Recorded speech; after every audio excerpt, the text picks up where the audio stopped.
Hello YouTube, Dave here again. Back home, I just want to make a quick video here. Just want to show some of the more recent pickups that I've had to add to my collection. Not a lot of things, but just a few things I'd like to kind of show that I picked up here. So we'll go through it relatively quickly. First thing I want to show off is, in addition to my Nolzar's Marvelous Miniatures line, so it's a miniature line that I really love. These are the primed ones that you have to paint yourself, and I don't mind that, even though my paint skills aren't that great. I do enjoy painting. And so anyway, I picked this one up recently, and this is the Bugbears. Now, this guy's mace, as you can see, I don't know how well it's going to show up, but there's actually a spot for the mace to actually sit in, inside the packaging, and it just didn't go in properly, so it's pretty badly bent, but I was told there are ways to fix that, so I'll have to look into that at some point. But these are really cool looking miniatures, and I honestly don't have a lot of Bugbears, so I want to be able to add more, Bugbears to my collection. And for the most part, the ones that I have are all the same. So it'd be nice to have something that can stand out if I had like a Bugbear leader, for example. And these are really cool looking miniatures. I like this one in particular because there's a lot of just like fur, and there's a little bit of armor on his arm, and I'll just show on the back here, because it shows sort of a better look at it. But to be able to just dry brush a lot of this will be a lot of fun.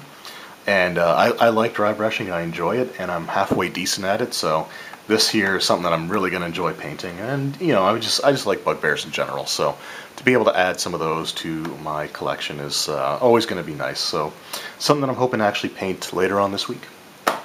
Alright, next item is for Magic the Gathering. Now, I didn't really think I was going to pick up any of the new decks that came out for the most recent set. So we have, we're on Core Set 2019 right now, and they released 5 Planeswalker decks, one for each color, which is just way too many for me to try to keep up with, at a point where I was already feeling like I have enough pre-built decks as it is. But I did have to pick this one up, and it only cost me $16, and I'll kind of go over why here in a second. But the one that I picked up was the Liliana the Necromancer deck. So Liliana is probably my favorite of the Gatewatch Planeswalkers, and just really cool character. And I've always liked the Liliana card, or Liliana character.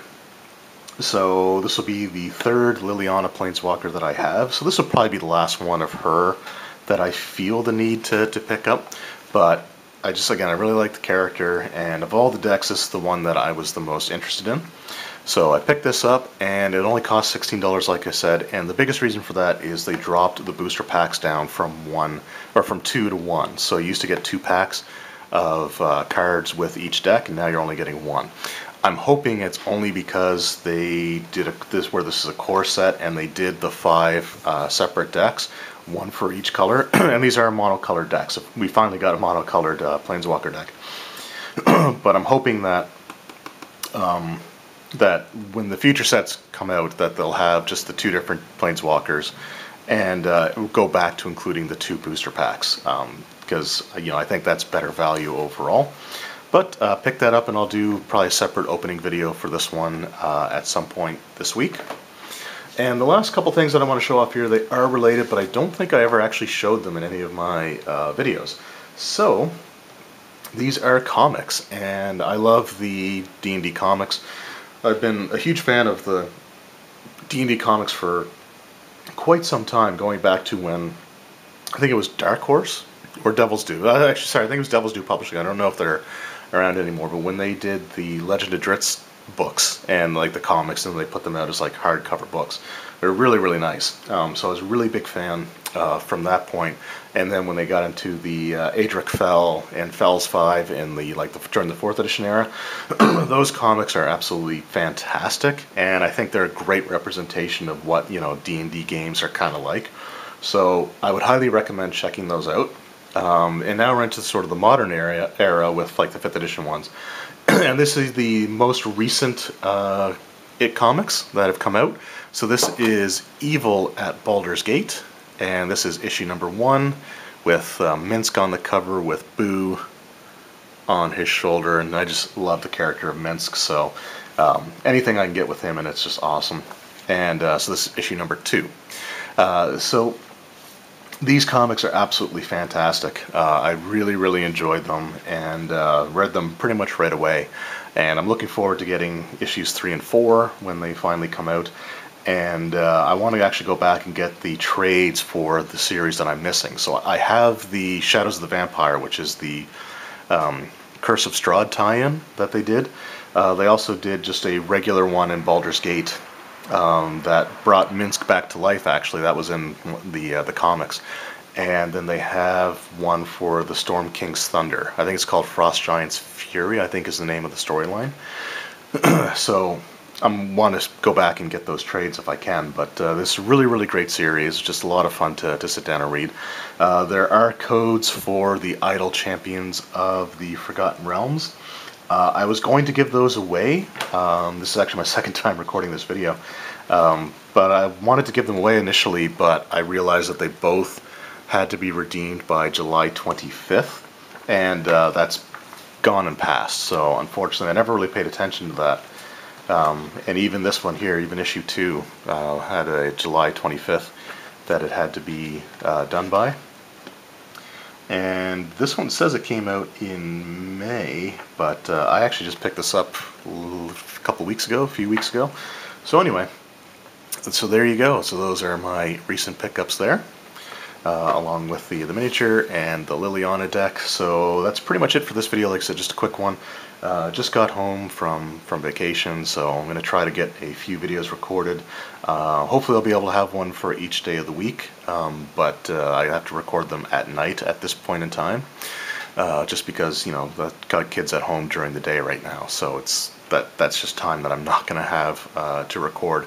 So I'll do my best, and I actually just want to take one quick minute just to address the upcoming, like, the campaign setting informations. So I had done a quick video on the announcement that there was the Wayfinder's Guide to Eberron on DM's Guild as a PDF and not print on demand yet or anything like that. So my opinion on the Ravnica setting being the first official, physical released campaign setting for Dungeons & Dragons really hasn't changed, and that's one that I'm probably going to hold off on getting at least until December, unless something more to my taste comes out in December. And I'll do a separate video sort of on that, and try to expand my feelings on that.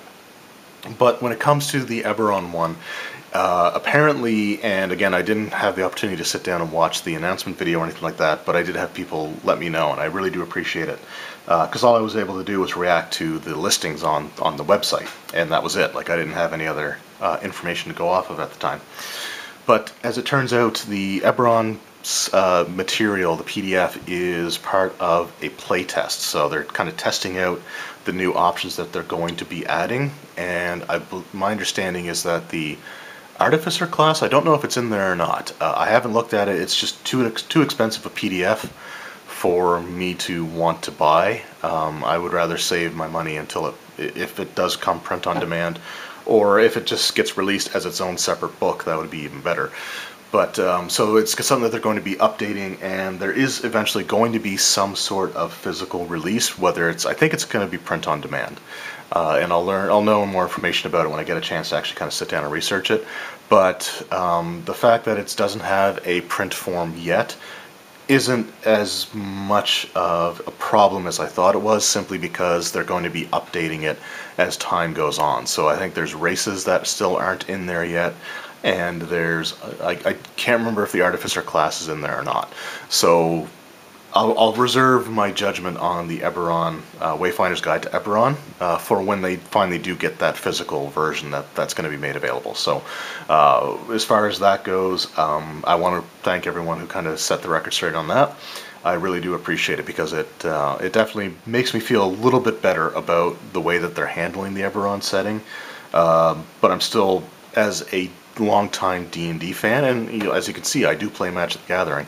But as a longtime D&D fan and D&D consumer, I'm really disappointed that the first campaign setting for D&D 5th edition isn't a D&D setting, and that it's a Magic the Gathering setting that they're porting over. I know they're trying to capture some of the Magic the Gathering consumer base, and bring them into Dungeons and Dragons, and I do get that, and there are definitely ways to do that. And I'm not saying that I wouldn't be interested in something like that down the road, but I really felt as if, and I still feel as if, the very first physical setting book that gets produced should have been something that honors D&D's history, be it Forgotten Realms, which really should be Forgotten Realms, because that's their default setting. It would be nice to have information for DMs to be able to create their own campaigns beyond the Sword Coast. Going to places like Cormyr, places like the unapproachable East, the Shining South. There's a lot of places that they could really do some stuff with, or even just give us, some information, or give newer players some information to go off of for those locations. And if they would have put that out already or by now, which they probably should have, I wouldn't have been so against it. But I still don't. I felt personally like it was a bit of a slap in the face of the D&D consumers to have that first setting be something from an outside game, and that wasn't actually Dungeons and Dragons at all.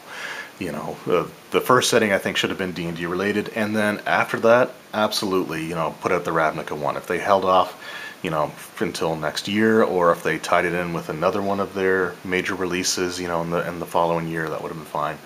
But I'm personally not thrilled with a Magic the Gathering setting being the first 5th edition D&D setting book to be released, and like dedicated full-blown campaign setting. And I don't count Sword Coast Adventurer's Guide as a full-blown setting. It's more of a regional source book. So anyway, I guess those are my thoughts. I guess I don't need to elaborate too much more beyond that, unless you want me to do a video kind of talking about that a little bit further.